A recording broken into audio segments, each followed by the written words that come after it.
허균은 황해도 수안의 군수로 가게 됩니다. 그런데 2개월 뒤 허균이 벼슬을 내려놓고 떠나게 됩니다. 또 파직된 거예요. 아이고야. 이거는 이 정도면 이번엔 무슨 이유 때문이었을까요? 거의 비슷하지 않을까요? 거의 또 음주가무 뭐. 허균이 군수로 발령받고 황해도 수안으로 내려갔을 때였어요. 근데 이 수안 지역에 아주 악명 높은 세력가 이방헌이라는 인물이 있었습니다. 어느 날 이방헌이 병마 절도사와 이 술을 마시다가 이 시비가 붙어가지고 절도사를 폭행하는 일이 벌어진 거예요. 그래서 상관에게 보고한 허균은요, 허락하에 그 폭행과 관련된 이 둘을 잡아다가 신문하고 옥에 가둔 거예요. 그런데 어느 날 허균에게 이방헌 집안에서 보낸 무언가가 전해집니다. 바로 이방헌을 풀어달라는 뇌물이었습니다. 근데 우리가 지금까지 본 허균은 절대로 뇌물에 흔들릴 사람이 아니에요. 기생에는 흔들려도 뇌물에는 기생 흔들리네요. 오히려 뭔가 화를 내지 않았을까. 감히 뇌물이라! 화가 머리 끝까지 난 허균이 곤장 30대를 칩니다. 아, 뇌물죄까지. 와, 그럼 죽는 거 아니야? 거의 죽어요. 그런데 허균의 상사인 관찰사가 갑자기 허균의 있는 곳까지 찾아옵니다.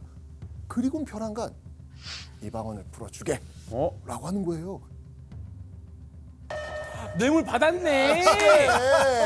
야, 그렇지. 뇌물 받았어. 관찰사가 뇌물 받은 거예요.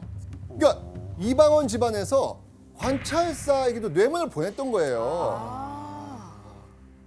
그래서 결국 허균은 탐탁진 않지만 이거 뭐 어떡합니까? 상사의 명이니까 이방헌을 풀어줄 수밖에 없었어요. 화나지 근데. 네. 그런데 이방헌이 풀려난 지 이틀 만에 곤장 후유증으로 죽은 거예요. 이때 막 부랴부랴 달려온 관찰사가 허균에게 이런 명령을 내립니다. 곤장을 친 부하가 과하게 형을 집행했으니 당장 잡아 가두라. 허균은 여기에서 폭발합니다. 아니, 죄인을 절차에 따라서 엄히 다스렸는데 그게 어떻게 죄가 됩니까? 맞아요. 하지만 이런 허균의 항의 통했을까요? 관찰사 안 통하죠. 왜냐면 관찰사 이미 먹은 게 있거든요. 맞아. 여기선 관찰사 돌아가 있지. 관찰사는 네, 그렇게 허균은 군수직에서 파직될 수밖에 없었던 겁니다. 선배님, 지금 좀 안 좋은 상황인 것 같은데 좀 허균을 좀 말리거나 옆에서 좀 조언해 주는 사람은 없었나요? 많이 있었겠죠. 네. 근데 뭐 큰형 허성이 편지를 보냅니다. 자중해라. 자중해. 그냥 세상에 좀 맞춰서 살아라. 왜 그러니? 라고 안타까워하면서 편지를 보내요. 허균은 답장을 써요. 어찌 월급 때문에 오래도록 허리를 굽히고 지낼 수 있겠습니까? 와. 아니 근데 이게 저 혼자면 저도 당연히 으아 하는데 하다가 이제 아내와 아이들이 있잖아요. 그렇죠. 바로 이렇게 이렇게 생각할 수 있어요. 참아야 돼요 현명하게. 그래요. 근데 허균은 그렇게 굽히고 살 바에는 다 던지고 아무것도 안 하겠다. 힘들어요. 그러니까. 힘들어요. 옆에 사람도 힘들어.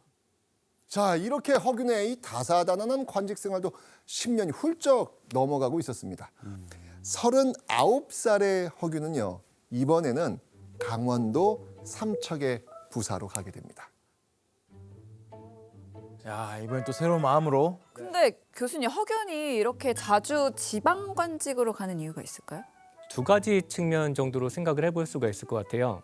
일단은 먼저 문과 급제자들 같은 경우에도 지방에 좀 주요 관직들이 있거든요. 이제 이런 관직들을 거쳐야지 이제 출세 코스를 밟을 수가 있습니다. 다음으로는 선조 말년에 이 허균이 지인한테 편지를 보냅니다. 근데 그 편지를 보면은 자기는 중앙 관직보다도 지방관을 선호한다라고 이렇게 이야기를 해요.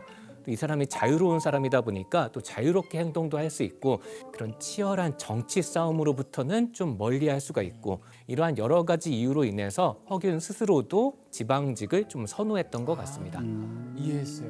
그러니까 실제로 허균은 삼척 부사로 갔을 때 무척 기뻐합니다. 경력도 생기고 자유도 생기고 이 일석이조의 벼슬이잖아요. 그런데 그 기쁨은 이번에도 오래가지 못합니다. 아이고. 이번에 몇 개월 만인가요? 또 3개월인가요? 부임한 지 2달도 안 된 시기에 또 관직에서 쫓겨나게 됩니다. 왜 이래? 와. 2달 너무 짧은데. 자, 이번에 신하들이 꺼낸 허균의 문제는 이거였습니다. 이번엔 뭐지? 불교를 숭신하여 불경을 외며 평소에도 치의를 입고 부처에게 절을 하였습니다. 청컨대 파직하고 서용하지 마라 사습을 바로 잡으소서. 이번엔 신하들이 허균이 불교를 깊게 믿고 있어서 불경을 외우고 승복을 입고 부처에게 절까지 했다는 겁니다. 불교를 배척하고 유교를 숭상하던 조선에서 허균의 행동은 조정 신하들의 공분을 자아내기 충분했죠. 자, 그렇다면 허균은 정말 신하들이 구한 대로 불교에 심취해 있었을까요? 자, 허균은요 어릴 때부터 불교의 교리를 접하고 계속 공부합니다. 예전부터. 하지만 종교로서 푹 빠져서 맹신한 건 아니었습니다. 어디까지나 호기심이자 공부 차원에서 본 거였습니다. 허균은요 그럼에도 불구하고 변명하지 않고요 그냥 솔직하게 털어놓습니다. 자신이 불경 읽은 것도 맞고 거기서 위로를 얻기도 했다는 겁니다. 솔직하네. 그렇게 불교를 좋아한다는 이유로 비난받고 파직당한 허균. 누구보다 주류로 태어났던 허균은요 스스로 비주류의 길을 뚜벅뚜벅 걸어가고 있었습니다. 선조가 승하하고 새로운 왕 광해군. 광해군의 시대가 시작이 된 겁니다. 그리고 광해군이 즉위한 지 2년째 되던 1610년 12월 허균은요 상상도 못한 명을 받게 됩니다. 죄인 허균을 함열현으로 귀양 보냈다. 진짜요? 죄인 허균? 왜 자꾸 너무 안 좋아진다. 왜 그러지? 허균이 이번엔 유배형을 받게 된 겁니다. 아이고야, 대체 이게 어떻게 된 일일까요? 자, 허균이 유배형을 받기 2개월 전으로 좀 시간을 돌려서요 1610년 10월로 한번 가보겠습니다. 이때 왕실에 경사가 많아요. 그래서 뭐 특별 과거 즉 이제 별시를 치르게 되는데 허균은요 전시 대독관이라고 하는 시험관을 보조하는 임시 관직을 맡게 됩니다. 그런데 그 시험에서 허균이 권력을 남용해 가족을 합격시켰다는 소문이 일파만파 퍼집니다. 아이고야. 그러면 안 되죠. 그럴 사람이 아닌데. 자, 그런데요 이 유배를 가게 된 허균은요 내내 한숨만 쉽니다. 동윤 씨 왜 그랬을까요? 억울해서 그런 거 아니에요? 네, 너무 억울하다.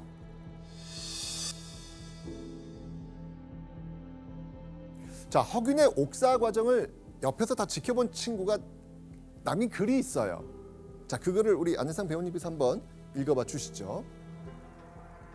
과거 급제에 사사로운 정을 두었다 치면 아들, 사위, 아우들까지 끼어든 판에 조카가 가장 가볍네. 홀로 허균으로 하여금 이 죄를 뒤집어쓰게 하니 세상에서 바른 길이 참으로 행해지기 어렵구나.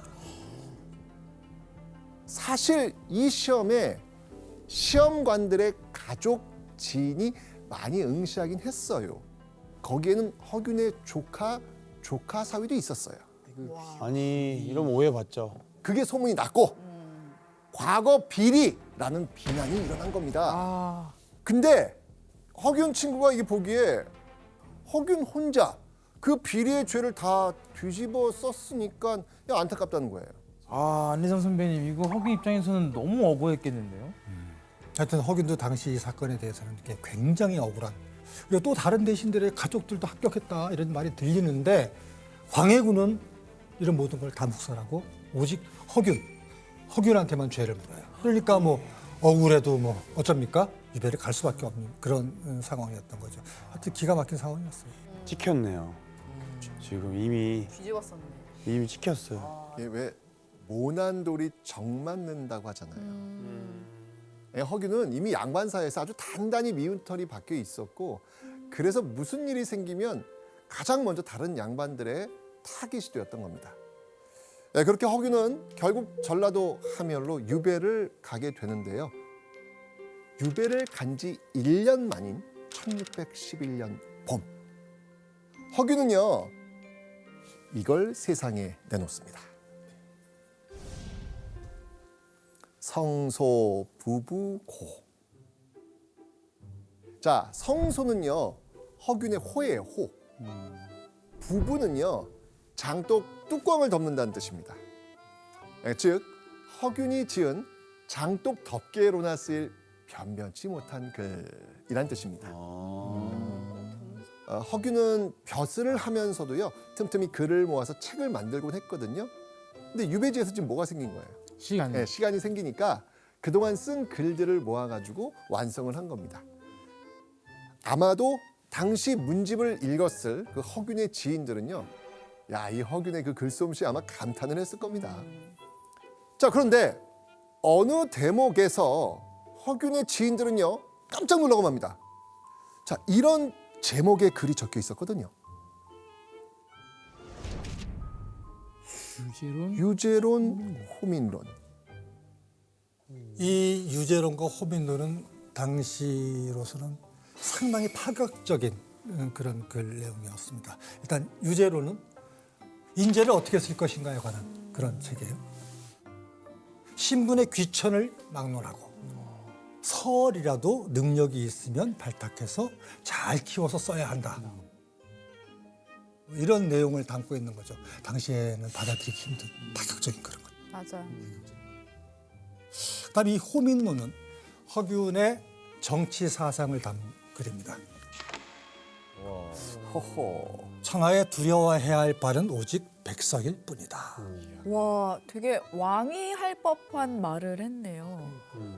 뭐 폭우가 내리고 화재가 나고 지진이 일어나고 뭐 호랑이 표범 이런 것보다 훨씬 더 무서운 게 백성이다라고 얘기를 하는 거고 허균은 이 백성들을 크게 세 가지 부류로 나눴어요. 첫째, 그냥 위에서 시키는 대로만 하는 거예요. 이걸 항민이라고 했어요. 그리고 불만을 느끼고 있지만 힘이 없어. 그래서 그냥 원망만 해. 그래서 원민. 그 다음에는 호민이 있어. 조용히 이렇게 불만을 품고 있어. 기회가 오면은 들들려가는 거야. 그러니까 허균은 이 셋 중에서 가장 두려워해야 될 존재가 바로 호민이라고 얘기를 했던 거예요. 그러니까 때를 기다렸다가 들고 일어나거든요. 근데 혼자 들고 일어나는 게 아니야. 이때 조용히 있던 항민하고 원민이 이 호민의 합세해서 같이 일어난다. 이렇게 봤던 거죠. 아, 이거 논리가 진짜 대박이다. 이걸로 분류한 것도 사실 천재다, 천재. 그러니까 허균이 호민론으로 하고 싶었던 이야기, 호민이 나타나지 않게 백성들의 원망이 없도록 왕을 비롯해 정치하는 사람들이 잘해야 한다고 주장을 한 겁니다. 왕조 국가인 조선에서는요, 이거 정말 드러내놓고 하기 힘든 어려운 주장이에요. 그런데 허균은 거침없이 지금 자신의 주장을 나열하고 있는 겁니다. 근데 교수님, 그 이런 글을 적으면 이 호민에 대한 내용도 확실히 적어놨는데 이거 허균이 위험한 거 아니에요? 네, 문체도 그렇고요. 내용도 그렇고 당시 기준에서 좀 발칙한 것이 사실이긴 합니다. 근데 또 이거를 그냥 무조건 썼다고 해가지고서 바로 잡아 가둘 정도로 그럴 정도의 글은 또 아니었어요. 이제 물론 나중에 혹시라도 뭐 영모나 이런 것들로 엮인다면은 꼬투리를 잡힐 수 있는 그런 내용이기는 했죠. 나아가서 허균은 이런 자신의 사상을 백성들도 알길 바랐나 봅니다. 그래서 백성들도 보기 쉬운 소설로 글을 써보기로 합니다. 그렇게 해서 탄생한 책이 뭘까요? 아, 딱 보이는 홍길동전. 그렇게 해서. 이제 이어지시나요? 이어져요. 명작이 네. 호민이 홍길동. 아, 그렇죠. 깨달음의 경지가. 아니 홍길동전의 내용이 그거잖아요. 그렇죠. 의적인데 탐관오리들 물건을 빼앗아서 불쌍한 백성을 낳아주는데 근데 그것도 얼자가 서자 출신이잖아요. 홍길동이 낳아주잖아요. 근데 그것도 허균의 대표작 홍길동전. 이 소설은요, 성소 부부 고를 엮은 이후 쓰여진 것으로 추측이 되고 있습니다. 자, 어쩌면 허균은요, 부조리한 현실을 극복할, 자신을 대신할 인물로 영웅 홍길동을 만들어낸 건 아닐까요?